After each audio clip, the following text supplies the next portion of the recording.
Practice set 2.2 X square minus 15x plus 54 equal to 0 हे quadratic equation आहे. 54चं आपल्याला 54 हे मल्टिप्लिकेशन आलं पाहिजे आणि -15 ही ॲडिशन आली पाहिजे. म्हणून आपण इथं फॅक्टर 2 पाडलेले आहेत 54चे, 9 आणि 6 आणि 54 पॉझिटिव्ह आलं पाहिजे 54 आणि ॲडिशन ही -15 आली पाहिजे. म्हणून आपण हे -9 आणि -6 हे फॅक्टर पाडलेले आहेत. मग -15xची फोड करायची, -9x -6x plus 54 equal to 0. मग इथं x कॉमन काढायचा, x -9 इथं 6 ह्या फॅक्टरमधून हे फॅक्टर आणि हे यामधून 6 कॉमन काढायचं, x -9 equal to 0. x -9 and x -6 हे दोन फॅक्टर पडतात. x -9 इक्वल टू 0 और x -6 इक्वल टू 0.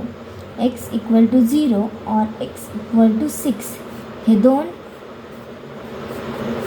xच्या व्हॅल्यू भेटल्या.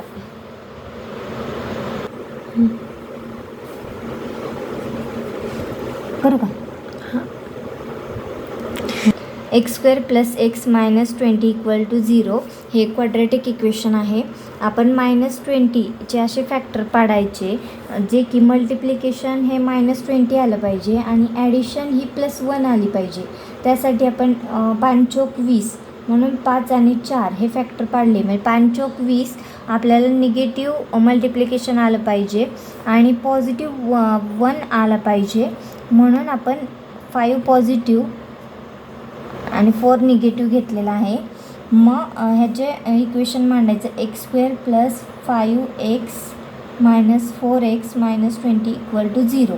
आता हे कॉमन काढायचे, ह्यातून x कॉमन काढायचा, x प्लस 5 मायनस ह्यातून 4 कॉमन काढायचा, x plus 5 equal to 0. x plus 5 हे एक आपल्याला ब्रॅकेट भेटतं आणि x मायनस 4 हे एक ब्रॅकेट भेटतं. x प्लस 5 इक्वल टू 0 और x minus 4 equal to 0. x equal to -5 और x इक्वल टू 4 ह्या दोन आपल्याला व्हॅल्यू भेट. X square -11x plus 18 equal to 0 हे क्वाड्रॅटिक इक्वेशन आहे. 18चे असे फॅक्टर पाडायचे की आपल्याला मल्टिप्लिकेशन हे 18 आलं पाहिजे आणि ॲडिशन ही -11 आली पाहिजे. म्हणून आपण 9 दुने 18 हे दोन फॅक्टर घेतलेले आहेत. आपल्या मल्टिप्लिकेशन हे पॉझिटिव्ह पाहिजे आणि ॲडिशन ही -11 पाहिजे. म्हणून दोन्ही निगेटिव्ह घ्यायच्या, म्हणजे निगेटिव्ह पॉझिटिव्ह होतं. त्यामुळे एक्स स्क्वेअर मायनस, मग हे इक्वेशन मांडून घ्यायचं, -9x -2x plus 18 equal to 0.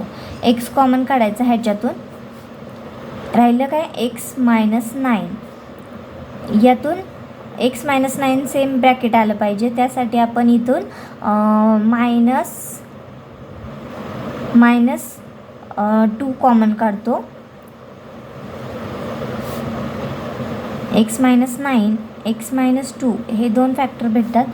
x -9 equal to 0 और x -2 equal to 0. x equal to 9 और x इक्वल टू 2 हे दोन आपल्याला व्हॅल्यू भेटतात. 2y square plus 27y plus 13 equal to 0 हे क्वाड्रॅटिक इक्वेशन आहे. 13 गुणिले 2 इक्वल टू 26. मग 26 आपल्याला काय आलं पाहिजे, मल्टिप्लिकेशन 26 आलं पाहिजे आणि ॲडिशन ही 27 आली पाहिजे. म्हणून आपण 26 आणि 1 हे फॅक्टर पाडले.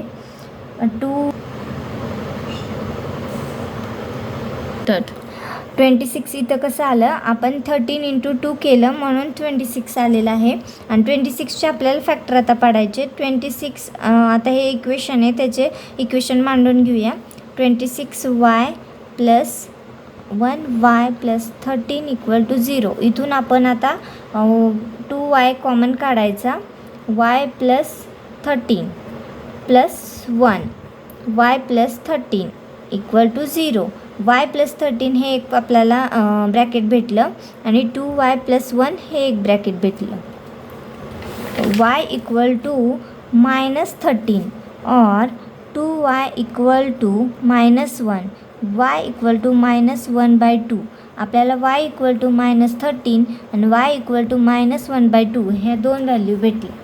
m² इक्वल टू 22m + 15 हे एक इक्वेशन आहे. आपण इथं आता 5m² हे 22 इकडं आणायचे, -22m -15 इक्वल टू 0. हे एक आता हे क्वाड्रेटिक इक्वेशन नव्हतं, आता हे क्वाड्रेटिक इक्वेशन तयार झालेलं आहे. आता आपण मल्टिप्लिकेशन करायचं. -15 × 5 -15 × 5 इक्वल टू -75. आता 75चे असे फॅक्टर पाडायचे की आपल्याला मल्टिप्लिकेशन 75 आलं पाहिजे आणि ॲडिशन ही 75 -22 आली पाहिजे. याच्यासाठी आपण -75चे फॅक्टर पाडूया. -25 आणि 3 म्हणजे ह्याचं मल्टिप्लिकेशन -75 येतं आणि ह्याची ॲडिशन ही -22 येते. आता इथून आपल्याला 5m इथं कॉमन काढायचा. m - 5 plus 3m - 5 equal to 0. इथं m - 5 हे एक एक ब्रॅकेट भेटतं आणि 5m + 3 हे एक भेटतं. मग m इक्वल टू 5 और 5m equal to -3. m equal to -3/5. आपल्याला ह्या mच्या दोन व्हॅल्यू भेटलेल्या आहेत. m इक्वल टू 5 और m इक्वल टू -3/5.